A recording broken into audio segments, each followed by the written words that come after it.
Asian markets surge on Monday, buoyed by Wall Street gains as investors embrace positive US inflation data. Georgia's tourism takes a significant hit after weeks of protests and political unrest. And it's a race between South Africa and Rwanda as they bid to host the Formula One Grand Prix. Hello, I'm Taiba Aydin with the latest business and finance news here on TRT World.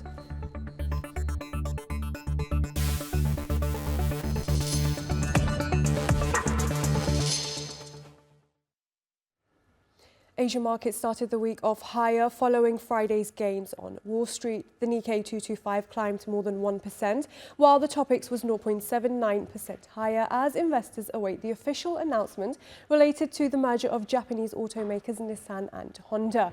Shares of Honda were up 2.1%, while Nissan shares slipped 0.7% following a record surge last week on the news of the potential merger.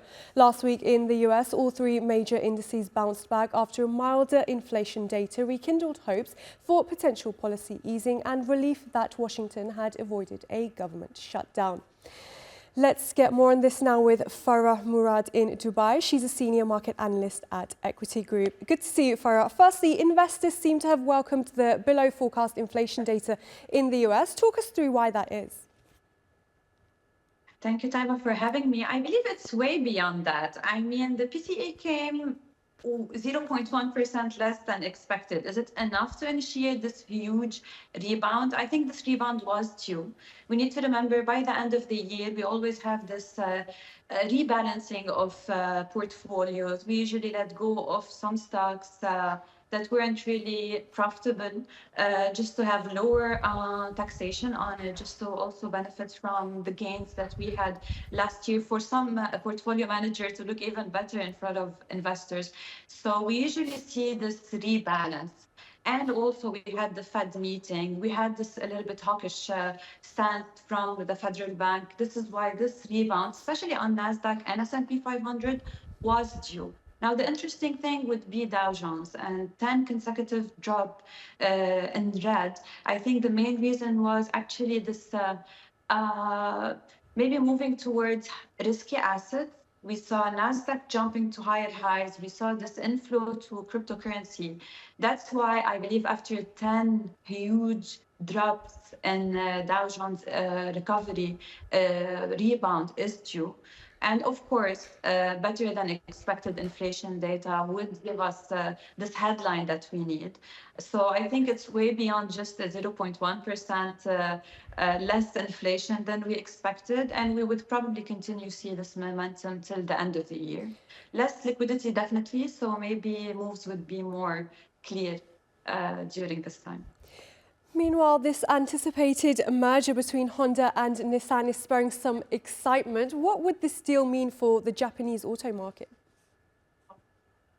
I mean, it's definitely still early to decide if it deserves this excitement. If I want to maybe do some research on Honda, on Nissan's behavior, stock behavior during this year, I see Nissan profits dropped pretty bad. And for Honda, also the cost was rising. Then maybe there's, the semiconductor squeeze, the supply chain issue. But even in China, their sales dropped. We have huge competition coming from China. So I need to see how they will be moving forward. What's the strategy to maybe be more competitive in these markets, especially with also globally, Tesla, for example. So I need more clarity. I think this initial reaction is positive, but then again, isn't it screaming somehow that there's a huge issue that we really need to join power to move forward? I need to check how it's going to affect each company's identity. They have different market, different identity, how they will manage to merge that before jumping in. Maybe for those who are interested in benefiting from this merge and, this spike in stock already, let's wait for maybe a little bit of rebound to jump back in again and see how they will tackle this major issue that they will face in the future. All right, Farah Murad, Senior Market Analyst at Equity Group. Thank you very much as always. Thank you for having me. Now, protests in Georgia have been ongoing for weeks, putting business activity at a standstill. One sector that's been hurt the most is tourism, an important part of the country's economic engine. Emre Boz reports. These protesters are trying to make their demands heard. They're outraged at the Georgian government's decision to suspend European Union accession talks, and these talks will be delayed until 2028. Many feel the move is in opposition to the country's constitutional commitment to become an EU member. With protests carrying on for nearly 2 months, it's having a negative effect on the economy. For you, like as a business, it's devastating. Because we are close to Parliament and the central government buildings, and it's protected, so we're on the same street. So actually there is no possibility for our guests to come. As businesses stay closed, this is posing a threat to Georgia's growing economy. The country's GDP growth rate has been on an upward trend since the beginning of the year, climbing up to 11% in the third quarter. And one industry that's been negatively affected is the tourism sector. Last year, tourism accounted for 7.1% of GDP. That's an income of $4.1 billion generated into the economy. And in the same year, the sector created 27 million new jobs, a 9.1% increase from 2022.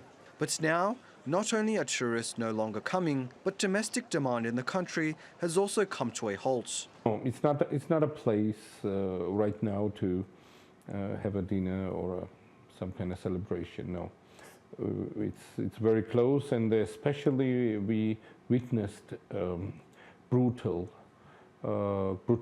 of the Georgian government and police. What we're counting is approximately, we already lost more than 10 million laris.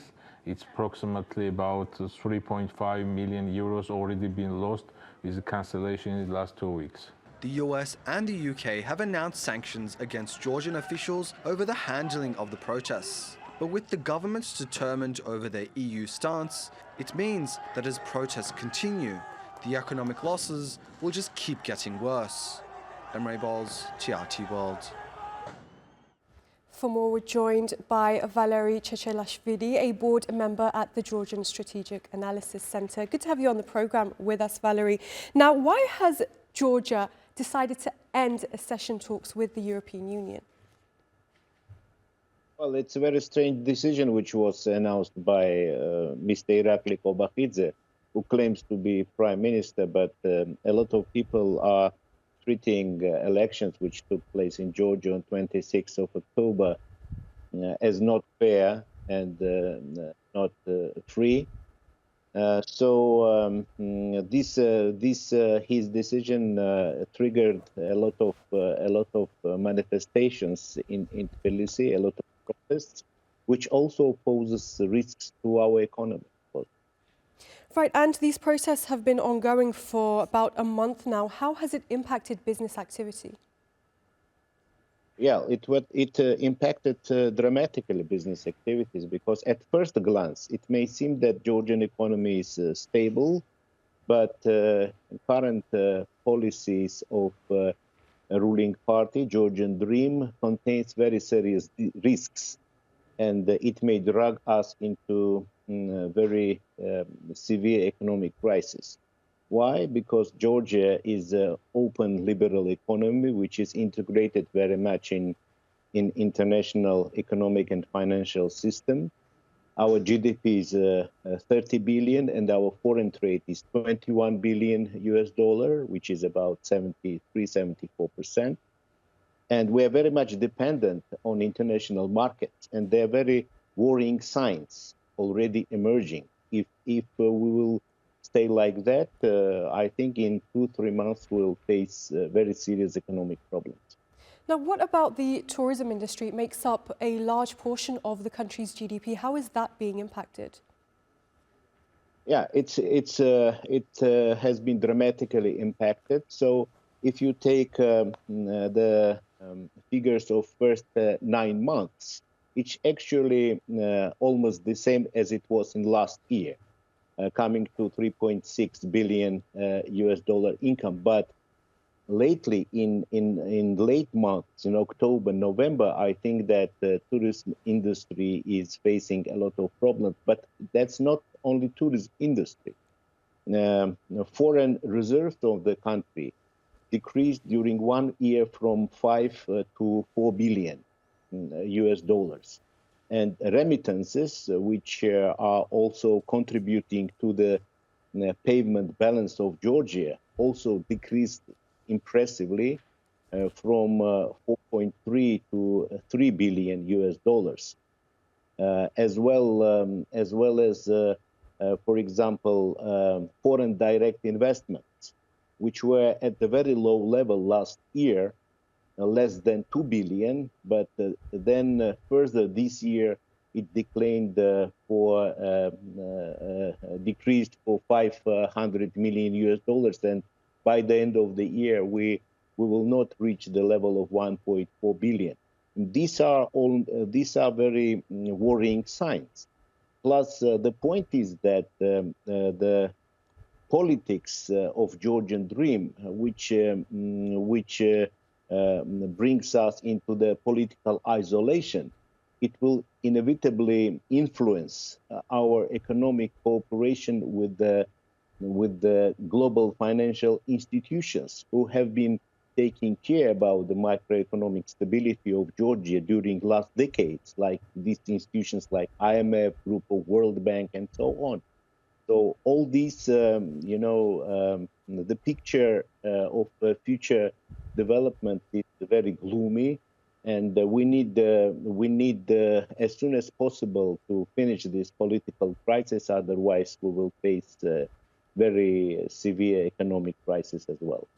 All right, we will have to leave it there. Valerie Chashi, board member at the Georgian Strategic Analysis Centre. Thank you very much for joining us.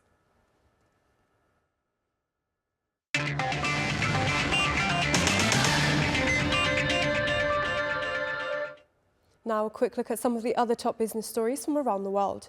Starbucks workers in 3 more major US cities have joined a growing strike that is now in its 3rd of 5 planned days of escalation ahead of Christmas.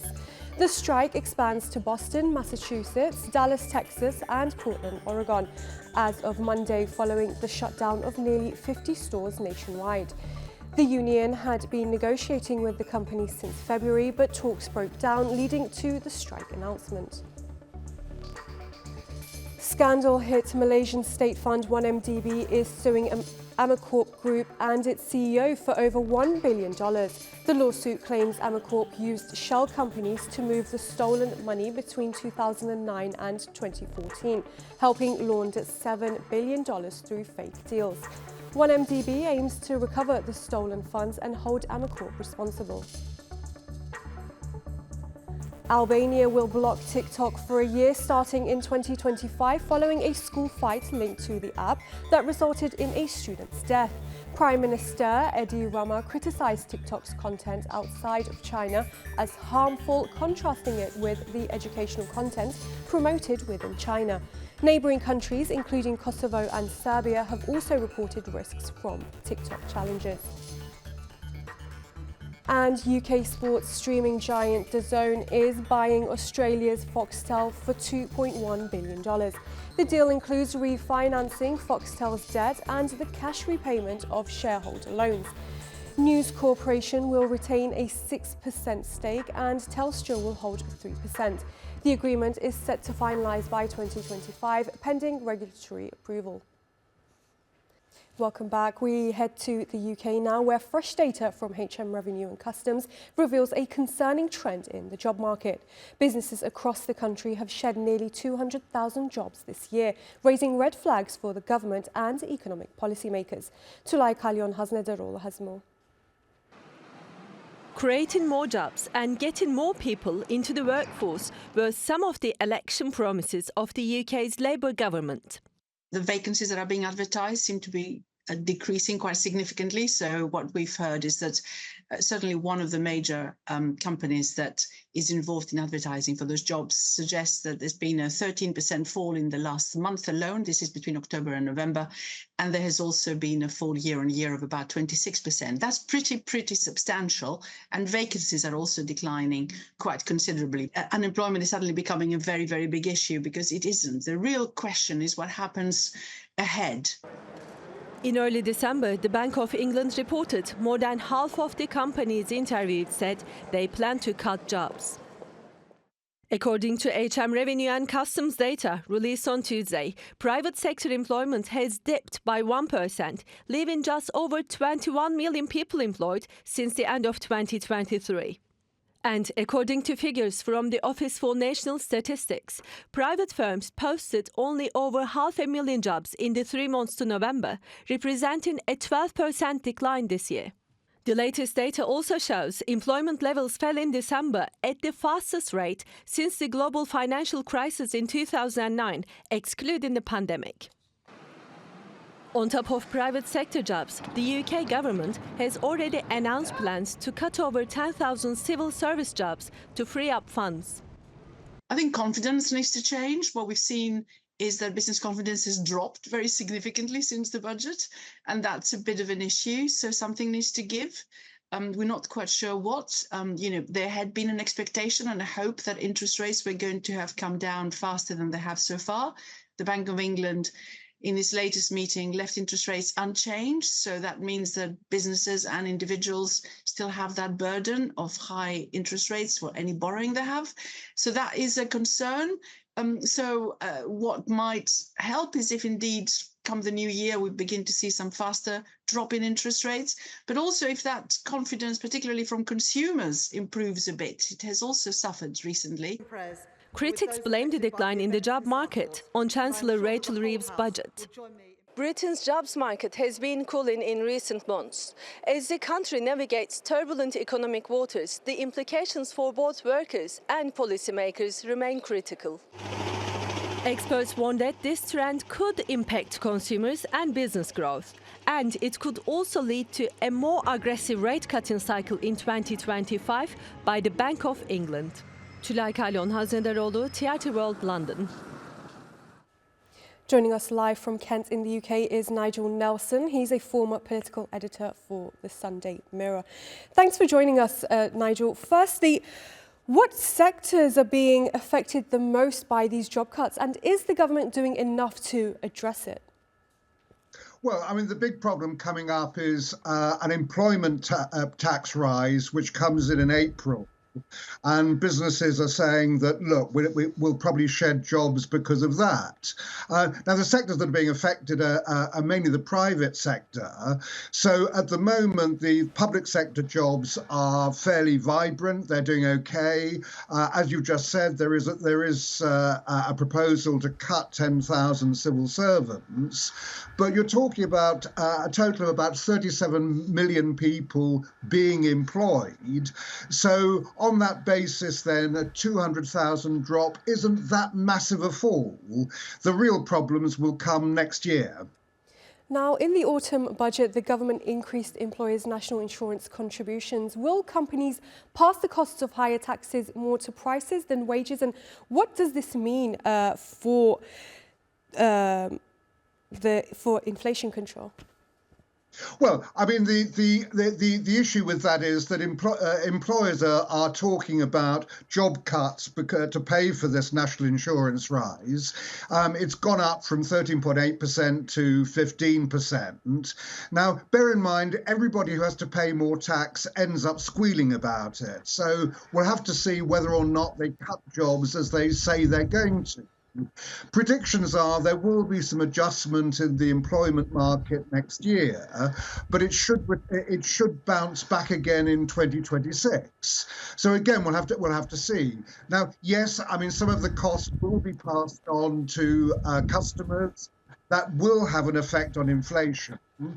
At the moment, we're just above the 2% Bank of England target for inflation.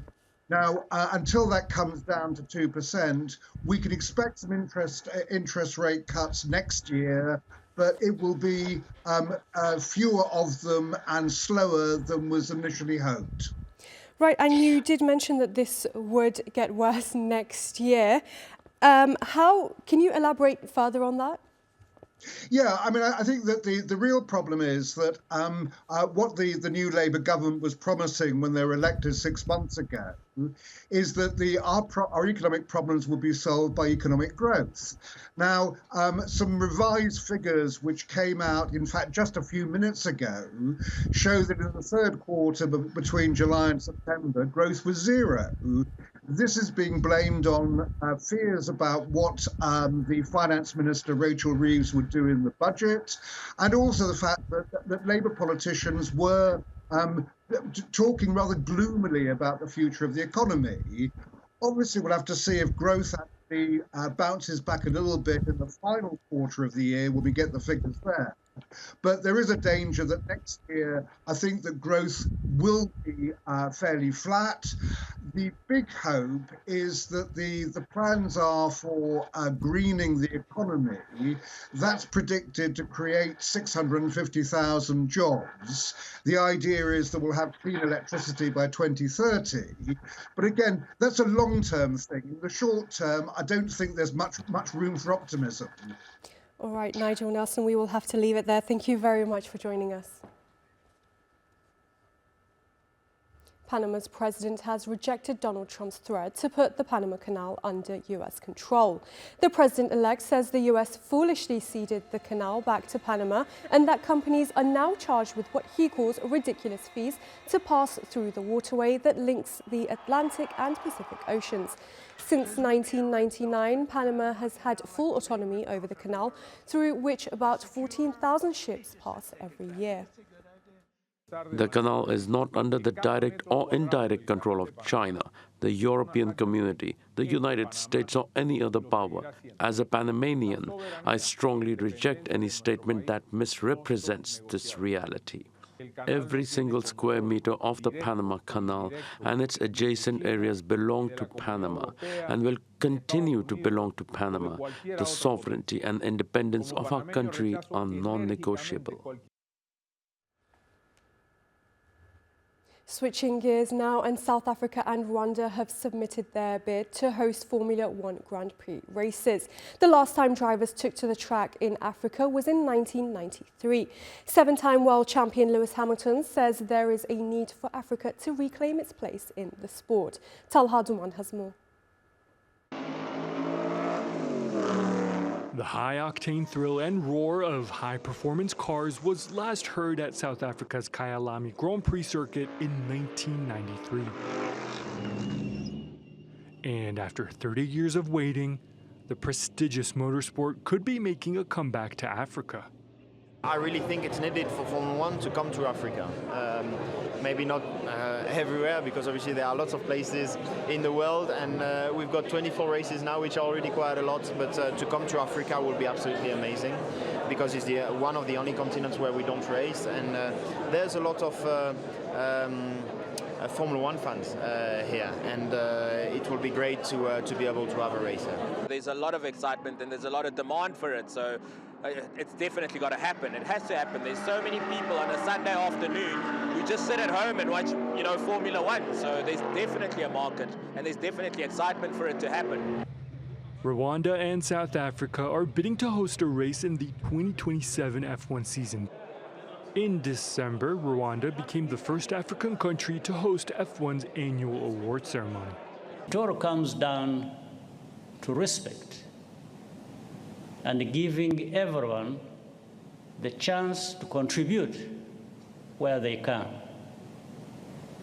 That's why it is so important for countries in every region and every income level to have a fair shot at hosting international sporting events. According to F1 CEO Stefano Domenicali, Africa is the only missing continent in the world of Formula One, all the while the sport is going through a dramatic growth. But not everyone is convinced F1 should come back. I'm not sure the majority of the population understands motorsport. So are we ready? I don't think we are. Is the facility ready? They're very close to it. The goal to have the sport return to Africa is clear. Organizers are hoping to showcase the continent's unique landscape as a lucrative venue, while inspiring a new generation of homegrown drivers. Talha Duman, TRT World. Well, that's all your business news for now. Thanks for watching.